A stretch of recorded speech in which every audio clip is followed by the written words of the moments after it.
Welcome back to the Deep Dive. If you've been riding with us for the last couple of sessions, we've been wading through some pretty murky waters regarding Rutherford County politics. Yeah, murky is definitely one word for it. Right. And specifically, we've been looking at the Circuit Court Clerk's office, really dissecting it layer by layer. It has been quite a journey, hasn't it? We've covered a massive amount of ground in those previous deep dives. We really have. Mostly focusing on the actual mechanics of the office itself. Right. And just to orient everyone listening, because I know we have new people jumping in all the time, and frankly, the stack of documents we have today is thick enough to stop a door. It's basically a novel at this point. It really is. Or, But previously, we really focused on the public face of this crisis. We talked about the lawsuits, the high turnover rates, the allegations of toxic leadership, absenteeism. basically the stuff that makes headlines because it impacts how the government functions day to day. Exactly. The taxpayer concerns, so to speak. Right? The administrative failures, the friction with employees, the budget issues. Matters of public record that affect you, the citizen, directly when you walk into that courthouse. But today we're pivoting. We are. We are doing something a little different. We are taking the lens off that wide shot of the office and zooming in, way in. This is where the narrative shifts significantly. It does. Because we're looking behind the courthouse walls, past the political slogans, and into a story that has been developing quietly in the background for years. Because up until now, we've been discussing a public official's performance in their official capacity. Right. Today, we are looking at the collision of a private family saga with that public office. And it is an absolute collision. We were talking about a disputed family estate, allegations of coercion, A heavy allegation. and some very recent legal filings that suggest this isn't just about a messy family dynamic. It's about a pattern of behavior. Right, and we have a lot of source material here, including a motion filed as recently as February 2nd, 2026. Very recent. And a criminal complaint filed on February 17th, 2026. Yeah, so this is unfolding right now as we speak. And to help us structure this, because there are a lot of moving parts. So many moving parts. We're talking about wills, depositions, campaign signs, medical records.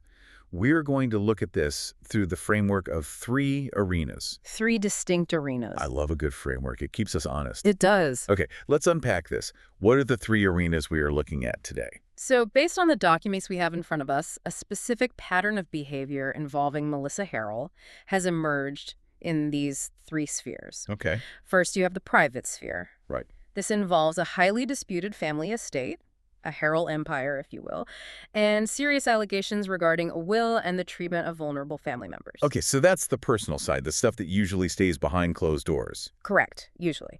But here it absolutely spills over. Right into the public view. Exactly. Then you have the legal sphere. This is where those private disputes enter the courtroom. Right, the deposition stuff. Specifically, we're looking at alleged interference in a deposition. That's that filing from early February 2026.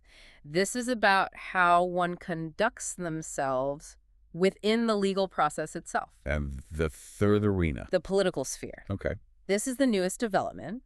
That criminal complaint filed in mid-February regarding campaign disclaimers. So we have the private, the legal, and the political. And the stakes here are incredibly high. I mean, this isn't just gossip column fodder. No, definitely not. This is about integrity. When you have a primary election coming up in May and a general election in August, these 3 storylines aren't separate. They blend together. They provide a composite picture of the candidate.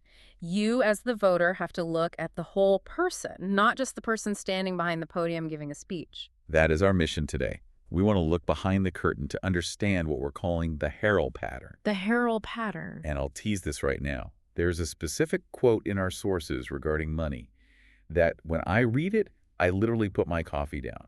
I know exactly the quote you mean. I had to read it twice. It just ties everything together in a way that is almost cinematic. It really does. It's an aha moment that connects the private scandals to the public ones. It reveals an entire mindset. Okay, let's not keep people waiting. Let's start with section 1, the estate saga. The origin story. Exactly. This is where it all begins. It is. And to understand the present crisis, the lawsuits and the family fighting, we really have to go back to the mid-90s. We're looking at the years 1995 to 2010. Paint the picture for us. What is the context here for the family? Well, picture a family business operation at 931 New Salem Highway. Okay. This is the Harrell empire. It's not just one thing. It's bonding companies, investigative A services, whole ecosystem. a small but very significant ecosystem built by the parents. And bonding is a tough business, you know? Yeah, imagine. It deals with risk, with the court system, with people in trouble. It requires a certain steeliness to succeed in that environment. And the family unit at this time is the parents, a son and a daughter, Melissa Harrell. Correct. And it seems like a tight-knit operation for a long time, a classic family business where everyone has a specific role. Right. But then in 2010, there's a pivotal shift. Melissa's brother passes away from cancer. Oh, man. That's a tragedy for any family. It is absolutely. And psychologically, we have to understand what that does to a family dynamic. It changes everything. The death of a sibling, especially in a family that works together day in and day out, leaves a massive void. It's emotional, of course. The grief is incredibly real. Yeah. But it's also financial and structural. The balance of the family changes permanently. The brother isn't there to weigh in on business decisions anymore. And importantly for our story, the brother leaves behind a son. Right. The nephew. Keep him in mind because he becomes a central figure in the legal battles much later on. He kind of represents the brother's share of the legacy in a way. Precisely. But after the brother's passing, the focus really shifts to the remaining child, Melissa, and the aging parents. Which brings us to an incident that the sources call the hospital will. This is May 2012. This is where the timeline gets, let's say, very specific and very troubling. If you're someone who likes to follow along with dates, get your notepad out right now. Okay, walk us through these dates. Why is this week in May so critical? On May 20th, 2012, the father is hospitalized in Nashville. The reports and the allegations state he is unconscious and unable to communicate. So he's not just sick, he's incapacitated. He is in a very bad way. We are talking about end-of-life care here. Okay, so he's not sitting up chatting, he's not reviewing quarterly reports for the bonding company, and he's certainly not signing complex legal papers. By all accounts in the allegations, no. He is medically vulnerable and voiceless. Right. But then 4 days later, May 24th, 2012, while he is still in that exact condition in Nashville, a new will is drafted. But where is it drafted? Is it drafted at his bedside in the hospital? No, it is drafted in Murfreesboro. That's 40 miles away. Exactly. So you have a man unconscious in a hospital bed in Nashville, and 40 miles away in Murfreesboro, a legal document is being drawn up that fundamentally alters the disposition of his entire estate. And who's driving that process according to the document? The allegation is that Melissa is the one facilitating this, and then the very next day, May 25th, 2012, the father passes away. Wow. Yeah. That is a tight timeline. It feels incredibly rushed. And the allegations surrounding the actual physical document are pretty intense, right? They are severe. The will contest alleges outright forgery of the signature. Forgery. Yes. And it alleges that the witnesses listed on the document were not actually present. Wait, explain that for a second. Witnesses have to be present, right? Like physically in the room. Legally, yes. For a will to be valid, the testator, the person making the will, usually has to sign it in the physical presence of two witnesses, who then sign it in the presence of the testator and each other. Right, that's the whole point of a witness. The allegation here is that the witnesses listed on that paper were not in the room. So it's a total fabrication of the legal process. That is the claim in the filings. And it also points out that the notary involved had personal ties to Melissa. And here's the kicker for me when I was reading this. The mother didn't know. According to the sources, the mother allegedly did not learn about the existence of this specific will for 6 years. 6 years. Yeah. I mean, just pause on that for a second. You lose your husband. You think you know where things stand financially. You think you are grieving together as a family. Right. And 6 years later, you find out there was a completely different document drafted 40 miles away while he was dying. It highlights a level of secrecy and control that really sets the stage for everything that follows. It suggests that information was being intentionally siloed even within the immediate family. Yeah. It suggests that the Harrell Empire was moving from a family democracy to a dictatorship of sorts. And that control seems to really ramp up as we move into the next phase. Let's look at the years 2013 to 2023. This section of our research is termed escalation and isolation. Right. So shortly after the father passes, a new figure enters the orbit. Around 2013 or 2014, a romantic partner enters Melissa's life. And he doesn't just join the family dinners, he joins the payroll.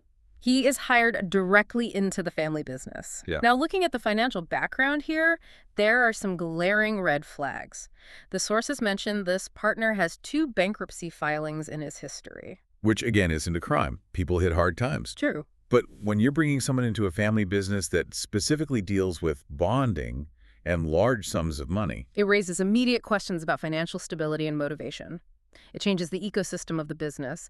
You introduce a new variable into a family that is already dealing with profound loss and a rapid consolidation of power. Yeah. And as this new dynamic is forming, the mother's health begins to decline.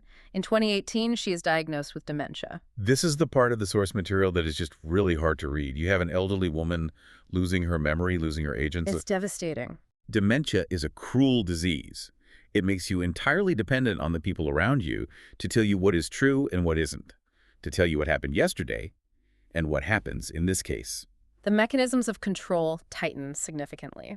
The allegations describe the installation of cameras inside the home. Surveillance on your own mother. That is the allegation. It creates an environment where privacy is completely eliminated. Imagine living in your own home, confused by dementia and being constantly watched. It's panopticon-style control. Exactly.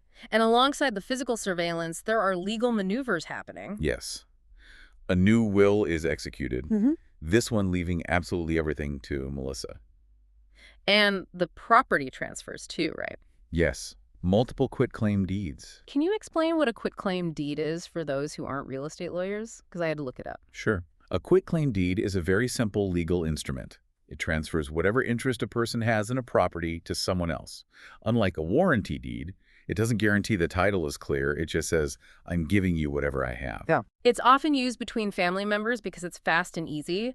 But here the records show properties being transferred for nominal amounts. Nominal amounts. We're talking about pocket change. $5, $10. Wait, so millions of dollars in real estate assets potentially being moved for the price of a sandwich. Essentially, yes. And the context matters deeply here. This is happening while the mother has a documented dementia diagnosis. Right. So the question becomes, did she understand what she was signing? Did she know she was giving away pieces of the Harrell empire for $10? And this brings us to the breaking point.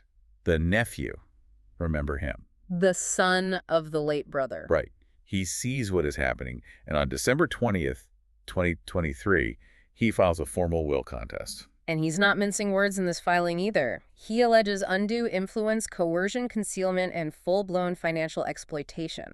Wow. He is arguing that the grandmother, his grandmother, Melissa's mother, was manipulated during a period of severe cognitive decline to cut out other heirs and consolidate everything with Melissa. It's a classic, tragic story of elder exploitation if these allegations hold true. But the thing is, it's happening involving a high-profile public official. That is the key difference. This isn't just a private matter, because the person accused of this behavior is the exact same person elected to manage the circuit court clerk's office. Right. The character traits required to allegedly forge a will or exploit a parent with dementia, those traits don't just vanish when you clock in at work at the courthouse. No. If you are willing to cut corners with your own mother, what are you willing to do with the public trust? Exactly. And speaking of legal proceedings, let's move to Section 2, because this will contest led to something even more specific and alarming. The deposition interference. Yes. This is where the story crosses a very dangerous line. A will contest is a civil dispute. Families fight over money every day. It happens. But interfering with the legal process itself, that's entirely different. It strikes at the very heart of the judicial system. Set the scene for us here. It's December 29th, 2025. Okay, so it's the very end of the year. The holidays are wrapping up. There is a deposition taking place. They are deposing the mother's caretaker regarding the will contest. Now let's pause and explain what a deposition actually entails. Please do, because people hear that word on TV but might not know the rules. A deposition is part of the formal discovery process in a lawsuit. It's a formal interview. You are under oath, just like you are sitting in a witness box in a courtroom. Okay. There is a court reporter taking down every single word. It is where lawyers find out exactly what the witnesses know before a trial. It relies completely on the sanctity of the truth. Right. It's serious business. You aren't supposed to be coached. You aren't supposed to be intimidated by anyone in the room. And according to a motion filed on February 2nd, 2026, the behavior in that room was highly irregular. Irregular is a very polite word for it. The motion describes the caretaker pausing mid-answer to literally look at Melissa. Yes, looking for cues. The allegation is that Melissa was signaling answers via head nods and physical gestures. So basically coaching the witness in real time, like say yes, say no. That is the claim. Imagine you ask a witness under oath, did the mother sign this voluntarily? And before answering, the witness looks at the accused, sees a head shake, and says no.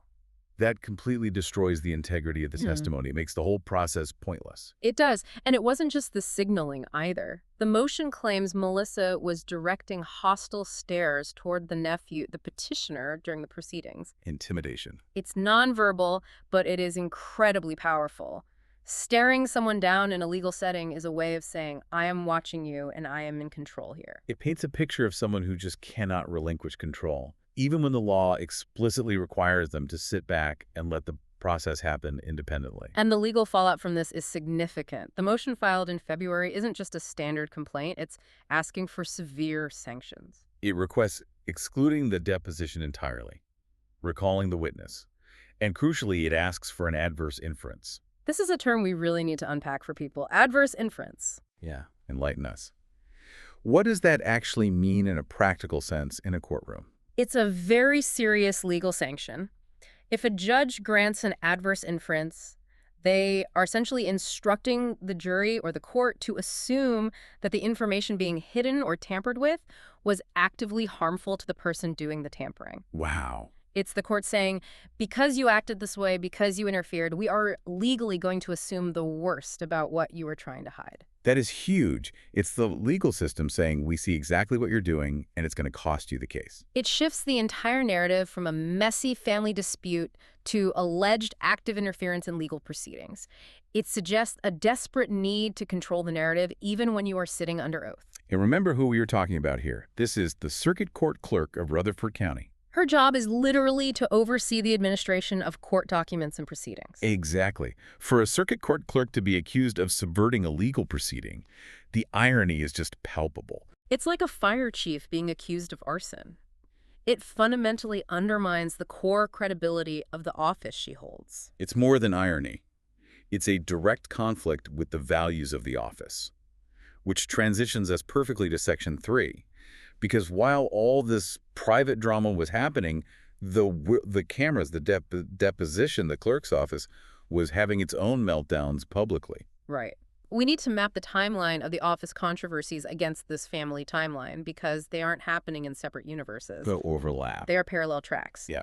The person managing the empire at home is the exact same person managing the clerk's office at the courthouse. So let's go back to the financial side of the office, 2015 and 2016. In 2015, we see financial penalties exceeding $175,000 related to the office. That's taxpayer money paying those penalties. Or penalties assessed against the operation itself. It shows a severe lack of fiscal discipline.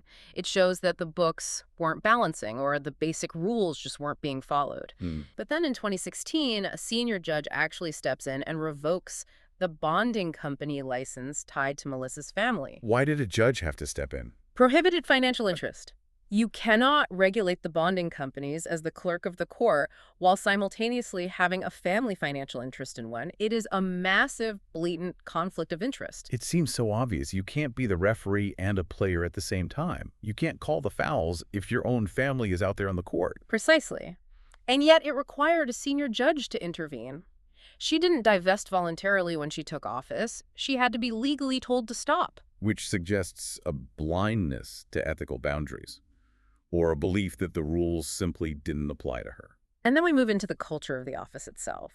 The years 2017 to 2021. We've touched on this in our previous deep dives, but in light of the family control issues we just discussed, these quotes hit differently. They really do. The 2021 lawsuit brought a whole cluster of harassment and retaliation claims. But let's look at the specific language alleged in these documents. There's the 2017 hiring remark, "I do not hire," and she used a racial slur. A direct, explicit racial slur.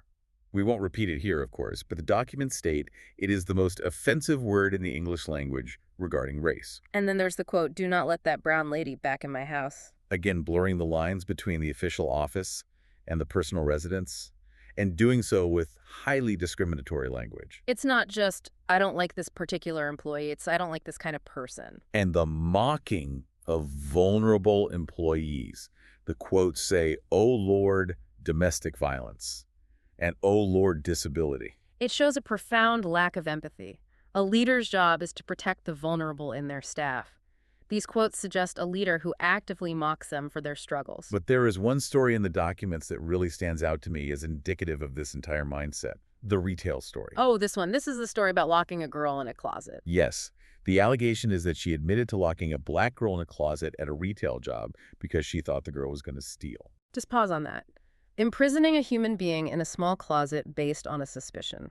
It's terrifying. It's vigilantism. It's assuming you have the supreme authority to detain and punish someone based entirely on your own bias. And when you connect that to the allegations of controlling the mother with home cameras or staring down the nephew in a legal deposition, it's all about dominance. It is about asserting absolute power over someone you view as lesser or vulnerable. It's about physically containing people. You go in the closet. You stay in the house under the cameras. You answer the question the way I nod my head. It's a terrifying pattern of behavior. And speaking of vulnerable, there was the comment about the employee with multiple sclerosis. Right, the MS comment. She allegedly called this employee a lawsuit waiting to happen. Unbelievable. Instead of viewing an employee with a serious disability as someone to accommodate or someone to support, they are viewed purely as a liability, a risk to be managed. It is so incredibly cold.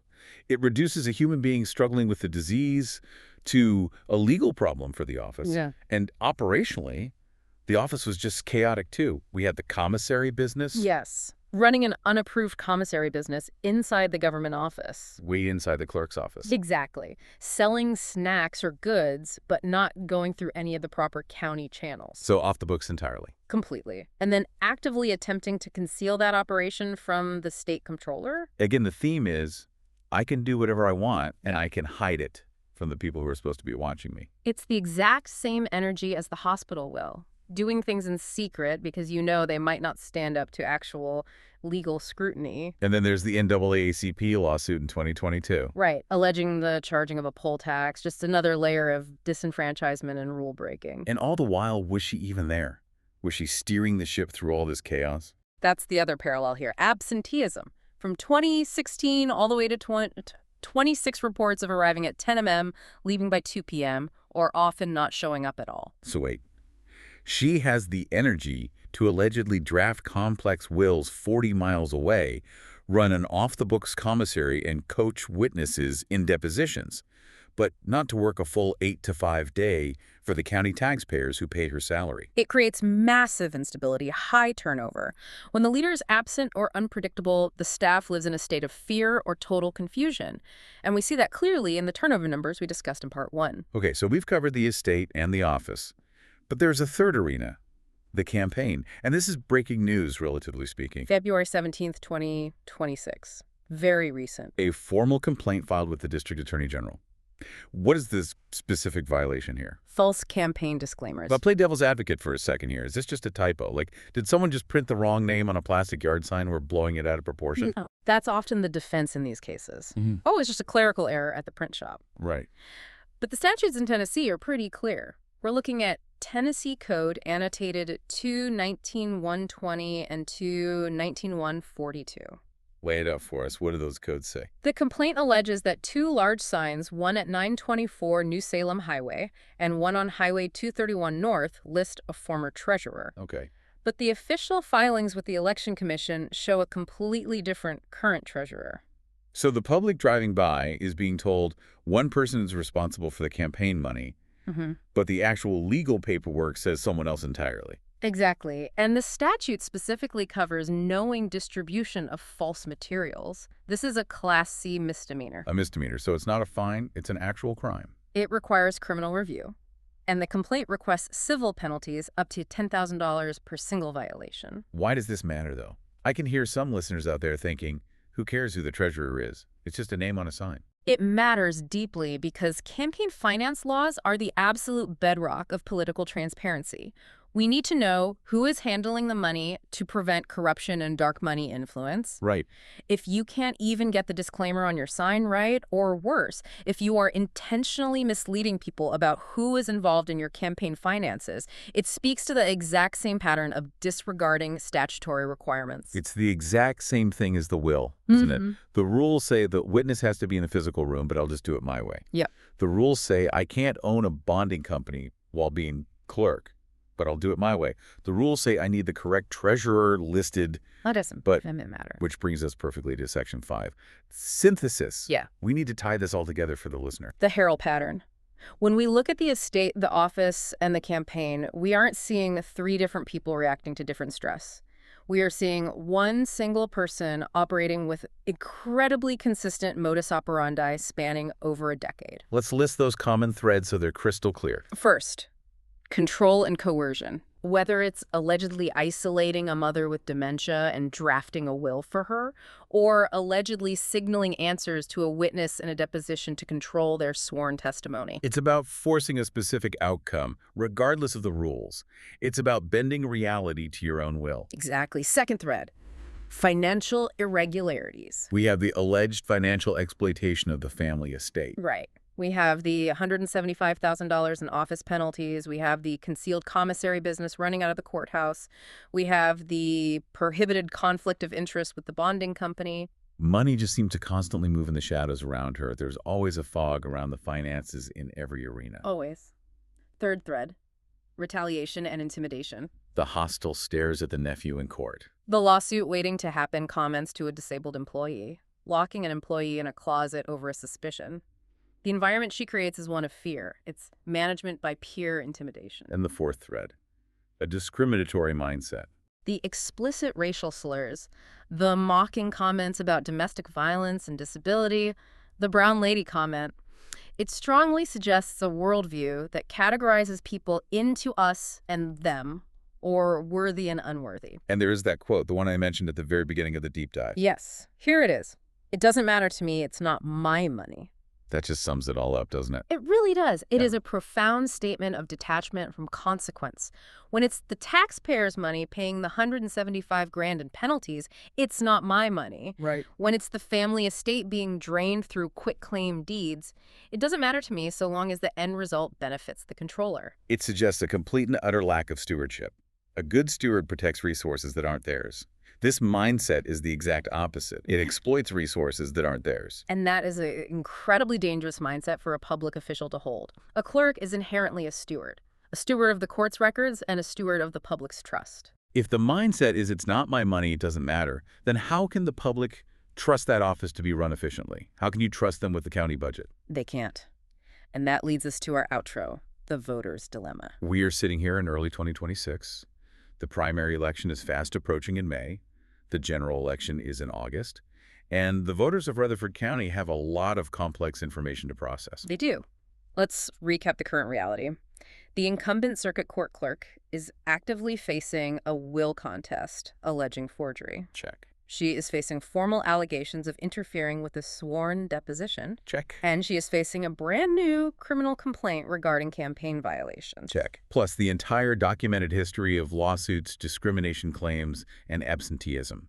It is an incredibly heavy dossier, No. and the fundamental question for you, the voter, is about compartmentalization. Can you separate them? Can you put the private actions in one box and the public job in another? That's the provocative thought I really want to leave people with today. We so often hear politicians say, my private life is private. It has nothing to do with my job. We hear it all the time. But if an official's private conduct involves alleged forgery and elder exploitation, and their public conduct involves racial discrimination and statutory rule breaking, are they really two different spheres? Or are they just two different stages for the exact same actor to play out the same behaviors? Exactly. Integrity isn't a jacket you just put on when you walk into the courthouse to go to work. It's who you are fundamentally. If you are willing to cut corners and coerce vulnerable people in your own living room, you are highly likely willing to do it in your government office. And when that specific office handles the justice system for the entire county, that's a scary thought. It is terrifying.